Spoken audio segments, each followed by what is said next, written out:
Por si las moscas vamos a hablar de Macho Menos, me refiero al más reciente libro del periodista y amigo de esta casa, Nacho Lozano. Es un libro que nos ayuda a pensar nuestra masculinidad y aprender de las mujeres sobre el machismo y las violencias. Nacho, muchísimas gracias por estar aquí en Por si las moscas. No, Es un Guillermo, gran muchas honor. gracias a ti que me hayas invitado y el tiempo para estar por acá.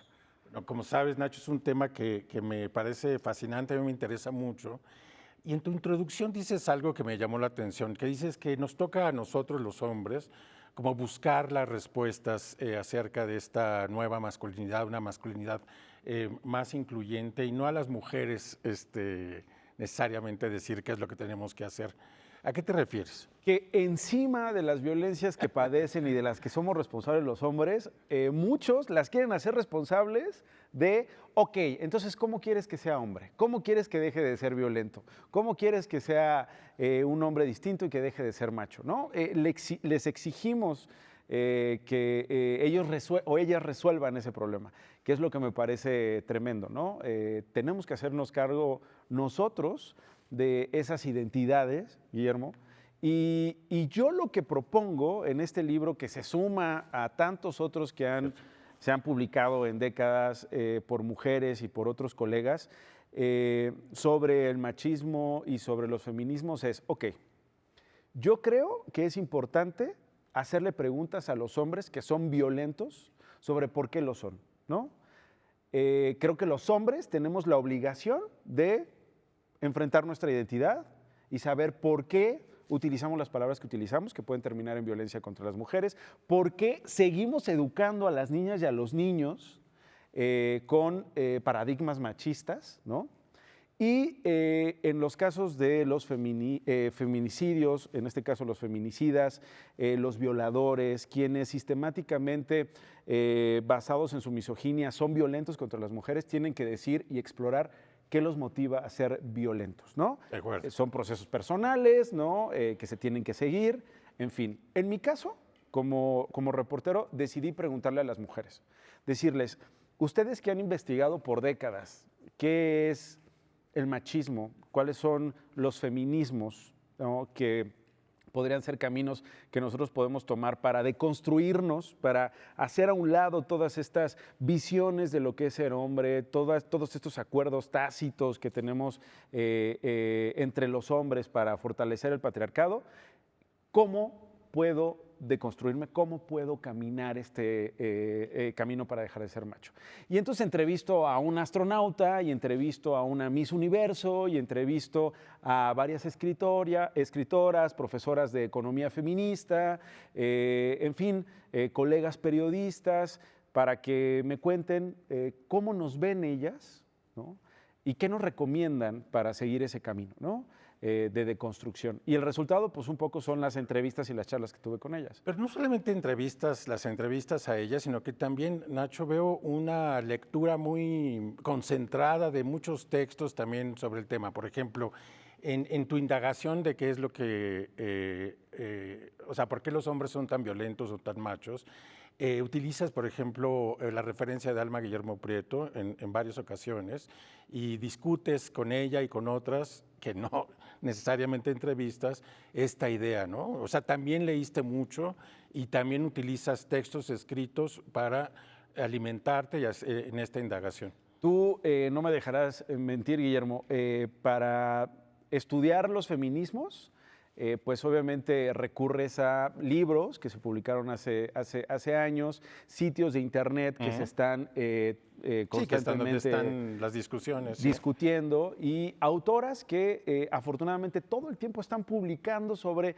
feminismos y nuevos feminismos y cómo nos observan como digamos, los responsables de estas violencias, de cómo las libertades están en riesgo y los derechos de las mujeres también por estos machismos. Entonces, pues los estudié y los revisé porque los tenía que hacer como una especie de contexto para las entrevistas. Totalmente. Vamos a hablar de violencia económica, pues hay que contextualizar el asunto, ¿no? Hay una historia con una premio Nobel, ¿no? De economía. Entonces, vamos a hablar de violencia en las escuelas, pues vamos a entrevistar a una profesora que nos recomienda una serie de fuentes para analizar, digamos, el fenómeno de estudiar siendo hombre en un ambiente donde no puedes ser frágil, donde desde muy pequeño te enseñan a no parecerte a tu madre, todo lo parecido a tu mamá, a tu madre, tiene que ser condenado, ¿no? Tiene que ser burlado, y tú tienes que construir una visión de hombre mucho más fuerte que eso, ¿no? Feo, fuerte, formal, en fin. Entonces es inevitable y seguramente tú estarás de acuerdo conmigo en el sentido de que pues cada semana hay nuevos textos, cada semana hay nuevas concepciones sobre el feminismo, cada semana hay nuevas experiencias de banda, de chavos, de hombres que sacan una cuenta de Instagram para intercambiar experiencias, para intercambiar textos, para intercambiar investigaciones, que a mí me parece fundamental, ¿no? Yo lo que hago es lo que me toca hasta antes de cerrar la edición del libro, poder retomarlas como bibliografía al final, como tips, como una especie de mapa para poder navegar los feminismos, que pues de suyo es bien complejo, Guillermo, ¿no? Los machismos, que de suyo también tiene una complejidad importante para no perdernos y que le sirva al lector, ok, me interesa este asunto, creo que estoy fallando en este rubro, en mi familia o con mis amigos o con mis amigas, vale la pena consultar esta novela, vale la pena consultar este libro, voy a leer este artículo, pues para enriquecer la discusión. Y otro atributo que tiene tu libro y esta investigación es que pudiste haber tomado referencias, digamos, de americanas o de europeas, pero lo haces también muy latinoamericano. O sea, las discusiones las llevas al terreno local, digamos, y las haces muy pertinentes porque tomas ejemplos. Por ejemplo, en el asunto del Me Too, hablas primero de Mi Primer Acoso, que es en realidad un movimiento que es meses antes del Me Too, que surge en América Latina y que tiene un impacto local muy fuerte y después se genera concurrentemente el Me Too. Es un ejemplo, digamos, de cómo vas también tropicalizando estos temas y cómo los vas viendo aquí en América Latina. Sí, este asunto que dices es relevante porque las redes sociales definieron en buena medida mucho de la fuerza que han tenido las marchas de las mujeres en las calles, redefiniendo también la manera en que comunican la violencia y nosotros reaccionamos ante esas violencias, ¿no? La experiencia que se tiene en cada uno de los países en América Latina es distinta, ¿no? Creo que también es distinta la manera en que se analizan los orígenes. Hay muchos países en Europa, hay países incluso en Asia que están obligando las discusiones que tienen que ver con terminar las violencias a las sociedades, obligando a los hombres a hablar digamos, de por qué son violentos. Entrevisten a los hombres, indaguen en por qué los hombres son violentos, ¿no? Y hay varias, digamos, líneas que indican que en América Latina no se está dando esa discusión, que en América Latina se queda en el Me Too, se queda en Mi Primer Acoso, hay colegas que documentan casos, que siguen perpetuándose, que se han vuelto mediáticos, pero no se indaga lo suficiente en el caso de los hombres. En mi caso, Guillermo, creo que en América Latina no hemos terminado de dar el paso sobre escuchar y ver a las mujeres lo suficiente, ¿no? Hay corrientes feministas que dicen, ya no nos pregunten a nosotras, pregúntense ustedes, que yo creo que es totalmente necesario y válido. Pero sigue habiendo feminicidios en América Latina, particularmente en México, y en la prensa nos fascinamos por el feminicida y no por las víctimas, ¿no? El monstruo de Ecatepec, ¿no? La mente extraordinaria que por años burló a las autoridades en un sistema corrompido como el de América Latina, particularmente en México, donde día tras día engañaba a mujeres con una mente fascinante, y entonces se vuelve aquello una serie de streaming, se vuelve aquello en un libro, ¿no? O en una película donde lo que se Lo que causa fascinación es la mente extraordinaria de un monstruo, algo más allá de lo normal, cuando en realidad, América Latina, particularmente en México, no estamos hablando de lo que pierde el país al asesinar a mujeres, ¿no? No se habla de las familias que también son víctimas del feminicidio que padecieron su madre, su hija. No nos concentramos en esas historias.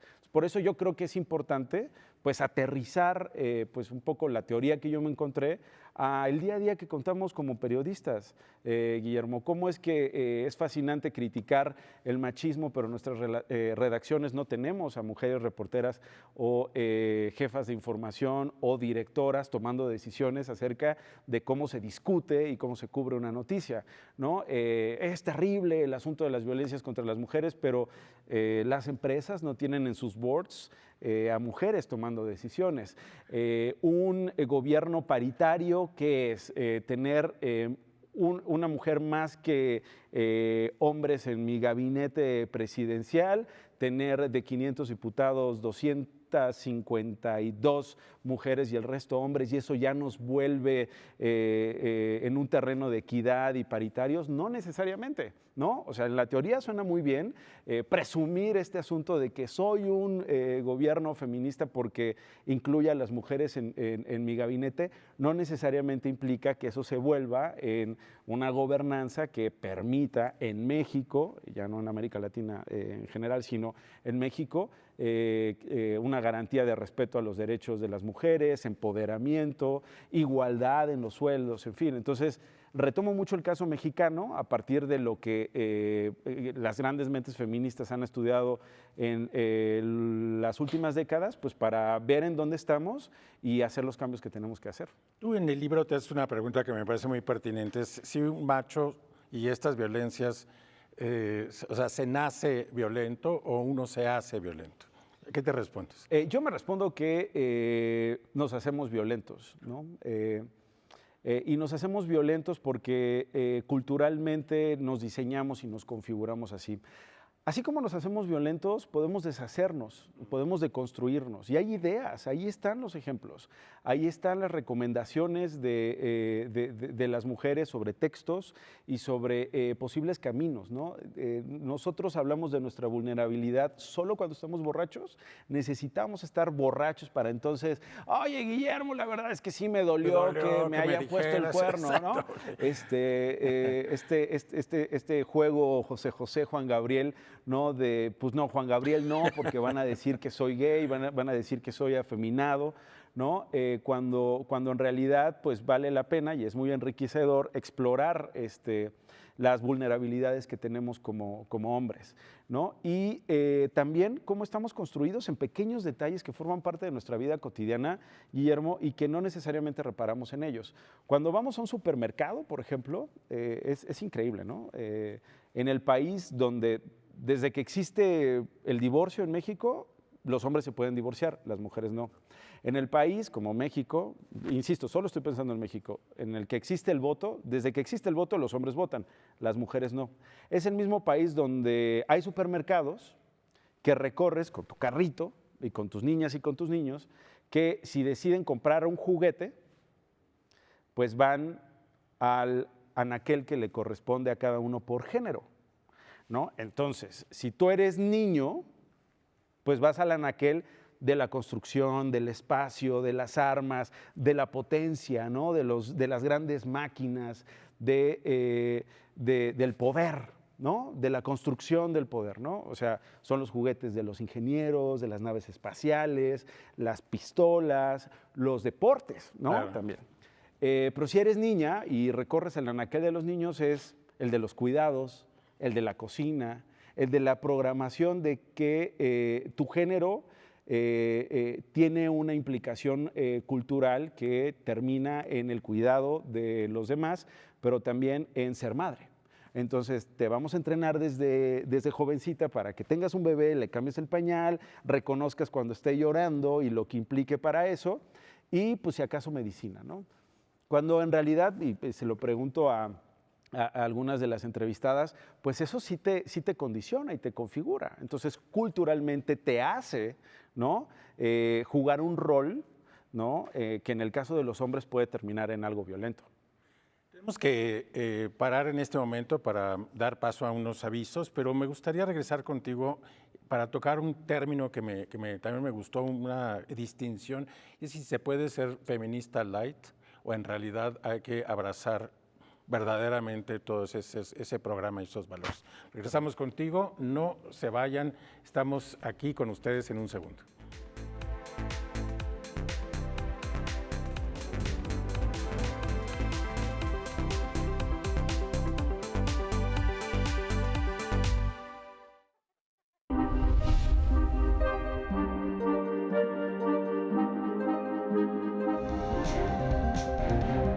Frente a esas disyuntivas, no debemos olvidar que la verdadera libertad comienza con el respeto a quien piensa distinto a uno. Para conocer es necesario preguntar. Apoyar a las mujeres, apoyar a los grupos vulnerables a través del arte y la cultura es responsabilidad de todos. Cultura y activismo para eliminar la violencia de género. Bien preocupante socialmente, que es el tema del clasismo, del racismo, de la discriminación, y que la única vía es la educación. Debate 22. Temas como la gentrificación, expulsión, la discriminación cultural y los desalojos masivos, pues volvieron a la discusión pública. Aquí está como el reflejo de esta gran ciudad, de este gran pueblo. Son estas cosas las que nos llenan el alma, son actos de justicia.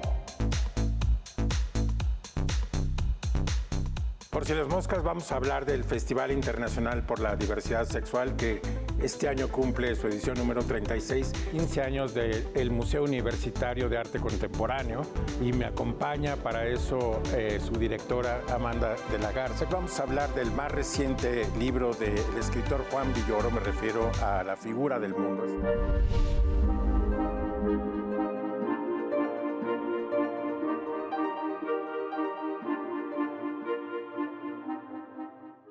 Por si las moscas, estamos de regreso. Estoy hablando con Nacho Lozano, que es un periodista, amigo y autor de Macho Menos, que es este libro importantísimo sobre la masculinidad y la violencia machista. Nacho, te decía antes del corte que ¿por qué no hablábamos de esta idea de si se puede ser feminista light o si se puede entrar a estos temas, digamos, con algunos prevenciones de estas cosas, sí o no, o hay que abrazar esto con toda fuerza? Hay muchas personas que creen que hay un feminismo light para quedar bien, porque está de moda, porque no necesariamente se abrazan pues, los fundamentos que además son de sentido común, tampoco son fundamentos más allá de, tan radicales, sí, de la Constitución y de lo que es un derecho y una libertad, en el que los hombres, por quedar bien o por dar una imagen pues, atractiva y de moda, se dicen feministas, aunque no necesariamente van al fondo de lo que eso implica, ¿no? Que ser feminista. Pienso mucho en las feministas que en los últimos años han dicho, bueno, puede haber un feminismo light, pero si lo pensamos mejor, en realidad o eres feminista o no eres feminista. No hay feminismos lights o feminismos hardcore, ¿no? Simple y sencillamente, si crees que las mujeres tienen los mismos derechos que tú y las mismas libertades que tú, eres feminista. O sea, es decir, todo lo contrario sería, bueno, pero hay que ver qué derechos les damos y qué libertades se les permite. No, o sea, en primer lugar hay que ser aliados, y las mujeres nos piden, de esas luchas que se dan contra esas maneras de pensar, ¿no? El feminismo hay muchos feministas que dicen, es como estar embarazada. O estás embarazada o no estás embarazada. No puedes estar a medias tintas, ¿no? Porque estás embarazada o no estás embarazada. Pasa lo mismo con el feminismo. ¿Crees que las mujeres tienen los mismos derechos y las mismas libertades que los hombres? Entonces, pues eso es el feminismo. No es una respuesta al machismo, no es una corriente ideológica frente al machismo, es simple y sencillamente estar más que respetuoso de esa construcción. O sea, han habido siglos, los pasados, en los que a las mujeres no se les han respetado sus derechos y sus libertades, y desafortunadamente, ¿no? han tenido que intentar convencer al patriarcado, ¿no? que pues tienen esos derechos y esas libertades. Hay otras corrientes del feminismo que dicen no se tiene que convencer a nadie, simple y sencillamente se tienen que reconocer esos derechos y se tienen que ejercer esas libertades. Entonces, en ese sentido, se habla de feminismo light, ¿no? Hay otra distinción también muy sugerente y es si las mujeres son víctimas de la violencia machista o sobrevivientes de esta violencia. Es bien interesante porque hay muchas entrevistadas en el libro que me dicen, percibirme a mí misma como víctima Sí, qué me difícil. pone en una desventaja, ¿no? Porque ser víctima te resta fuerza, según algunas mujeres, o me da cierta Sí, no, debilidad. No les otorgas suficiente agencia. En cambio, hay otras mujeres entrevistadas también, una abogada particularmente que entrevisto, Ana Catiria, que me dice, pues cada mujer puede elegir concebirse como quiera, pero ante las leyes es importante asumirse víctima para reclamar, ¿no? En primer lugar, justicia. La garantía de que no se va a repetir el crimen del cual fuiste víctima, ¿no? El intento de feminicidio, una violación, lo que sea. 2, a las víctimas se les reparan los daños. Entonces es importante que el Estado mexicano reconozca a alguien como víctima, esa víctima se reconozca como tal y exija esa reparación del daño y sobre todo la garantía de que no se va a repetir ese crimen, ¿no? Es una manera de decirle al Estado y a sus instituciones, siguen cometiendo crímenes contra mí por el hecho de ser mujer, ¿no? El caso de Ana Catiria es muy bueno porque es una abogada penalista o sea, de mucha potencia, pero o sea, me parece que es necesario que hables un poquito más de ella porque habla del tipo de fuentes que tienes aquí. Sí. Ella no solamente es esta abogada, sino que también escribió un libro, que es un libro muy conmovedor acerca de cómo funciona el sistema de justicia.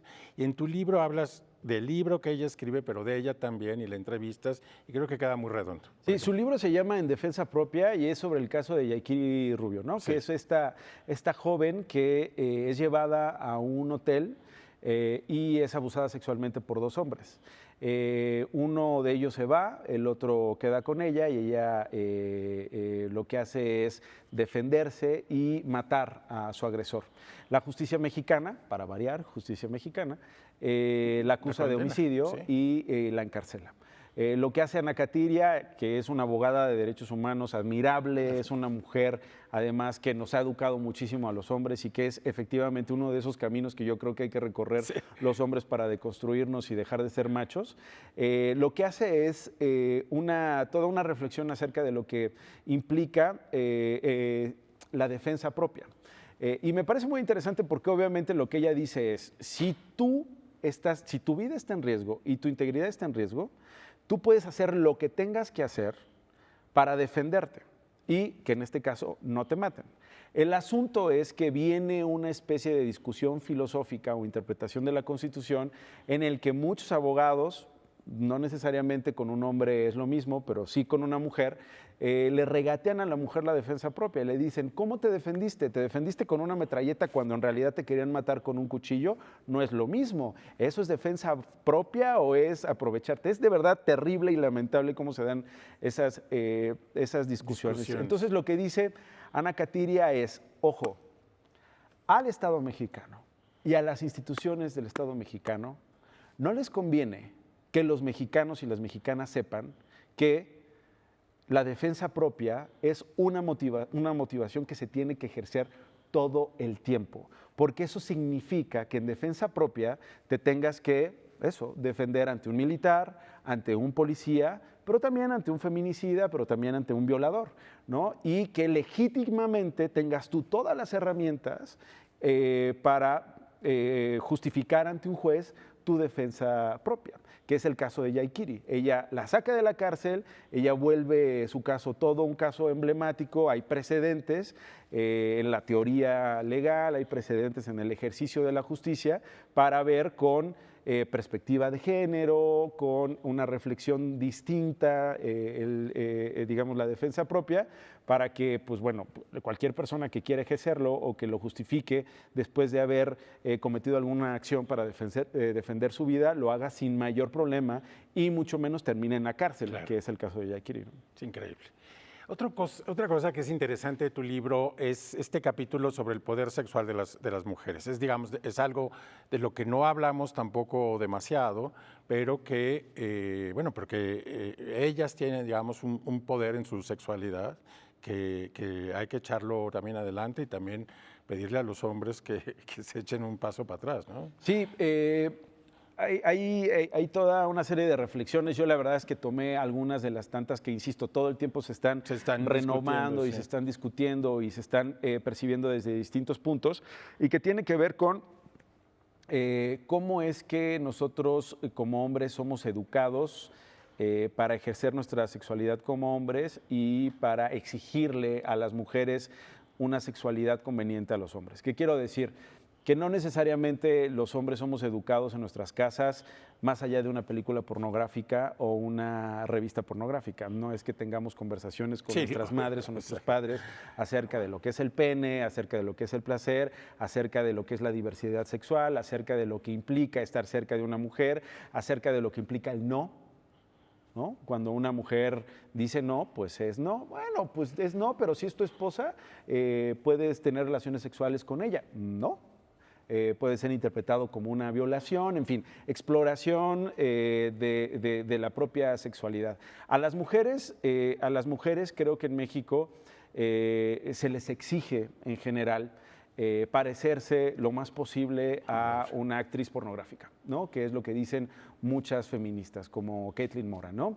Estar rasurada, estar depilada, no tener el cuerpo que ellas quieran, sino el cuerpo que su marido, que su pareja quiera que tenga, ¿no? En un acto sexual que la verdad es que por esto del consumo de la pornografía es algo mucho más complejo de lo que estoy diciendo, pero puede durar más de 2 minutos y se acabó, porque la verdad es lo que en general muchos hombres machos duran teniendo relaciones sexuales, sin que eso implique que la mujer también tenga que experimentar, exigir en una igualdad de circunstancias lo que es tener una relación sexual y el disfrute que esto implique cuando ellas quieran, cuando hay un consenso y cuando este se lleve a cabo.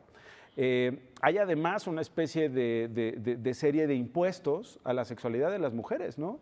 Las mujeres, para mantener el cuerpo como el patriarcado los pide, ¿no? Pues se les obliga a comprar una serie de productos que nosotros no compramos, Guillermo, ¿no? Es decir, nosotros no nos tenemos que rasurar los genitales como socialmente y culturalmente se le exige a las mujeres, parecido a los videos pornográficos que son consumidos. Hay una distinción, ¿no? Entre una mujer fértil y una mujer que no es fértil, ¿no? Puede haber una serie de violencias contra una mujer que quiere ejercer su sexualidad pero no quiere ser madre, ¿no? Entonces, pues eso también lo exploro ahí, ¿no? Y creo que es importante que nosotros como hombres seamos conscientes de eso, ¿no? Porque es desde ahí donde se puede construir esta relación de amor, de respeto a sus derechos, a sus libertades y a la convivencia cotidiana con las mujeres, ¿no? Nacho, nos queda un minuto. ¿A quién va dirigido el libro? Va dirigido para todos aquellos que quieran dejar de ser machos. O sea, literal, cuesta mucho trabajo darnos cuenta. Yo parto por 2 palabras y te las cuento rápido. Madre y padre, que las busco en un diccionario de mexicanismos. La acepción madre básicamente tiene acepciones muy violentas. Madre es eso que no recuerdas, es eso que está roto. ¿Cómo se llama esa madre? Ya se desmadró, es lo roto, lo olvidado, lo que no quieres nombrar y lo pequeño. Era una madrecita. En cambio, padre es lo hermoso, lo padrísimo, lo que disfrutaste, ¿no? En la medida en que nos demos cuenta que nuestras palabras y nuestras acciones normalizan la violencia, nos podemos dar cuenta de todo lo que podemos evitarles a las mujeres, que si nos piden, insisto, podemos ser sus aliados y que nosotros estamos obligados, este libro creo que hace esa invitación, a deconstruirnos. Son ideas de mujeres que nos dicen, puedes dejar de ser macho, puedes dejar de ser violento, aunque creas que un piropo es válido, puede ser violento para una mujer. Date cuenta de eso, analízalo, reflexiónalo con las voces de estas mujeres y en una de esas, pues un macho menos, ¿no? Muy bien, Nacho, muchísimas gracias por estar aquí en Por Si las Moscas. No, al contrario, Guillermo, gracias como siempre. Y a nuestra audiencia decirle que nos vemos aquí el próximo sábado a las 7:30, Por Si las Moscas.